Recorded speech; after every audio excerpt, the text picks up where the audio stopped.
going to show you an amazing metal. It's titanium. It has some amazing properties. Now you buy it in a sheet like that, various thicknesses.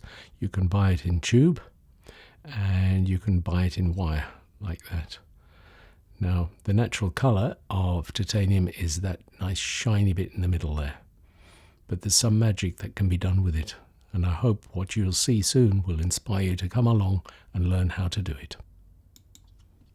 Well, there you are. That was that little rectangle of titanium. Really interesting to be able to put those colours there. That's a textured surface. And again, that's titanium. Really interesting colours, and they're all repeatable. If you want to do something a bit more complicated, then it does need welding, and these have been welded. That, of course, is the titanium inside ebony, and that's quite an interesting design. You've got the two colours there, and that's an industrial design.